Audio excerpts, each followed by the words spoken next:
Solid kapamilya pa rin po si Catherine Bernardo matapos mag-renew ng kanyang multi-picture contract sa Star Cinema. Masaya ring inanunsyo ni Catherine na muli silang gagawa ng pelikula ng kanyang ka-love team na si Daniel Padilla. Yan ang umagang balita ni Jeff Fernando. Muling pumirma ng multi-picture contract sa Star Cinema ang teen queen na si Catherine Bernardo. Kasabay nito ang anunsyong tiyak na ikatutuwa ng Katniel fans.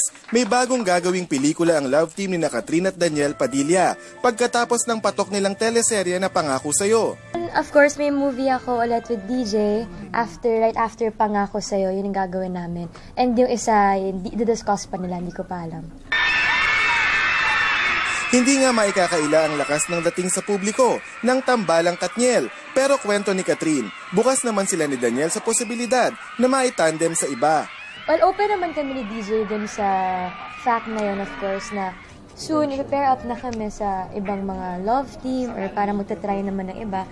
Pero it doesn't mean naman na pag-iwalay na kami. Andiyan na yung Katniel forever nun. Hindi ko pa ma-imagine nga eh. Kasi diba parang prati mong kasama sa lahat. So, malaki siyang adjustment para sa amin kung mangyari man yun. Sa gitna ng tagumpay nila ni Daniel at patuloy na pagpatok sa ratings ng Pangako Sa'yo, nagpapasalamat si Catherine sa lahat ng kanilang mga taga-suporta. Dagdag pa ni Catherine, maraming malalaking eksena pa ang aabangan ng manonood sa Pangako Sa'yo, kaya't dapat talagang tutukan ang bawat episode kada gabi. Jeff Fernando, ABS-CBN News.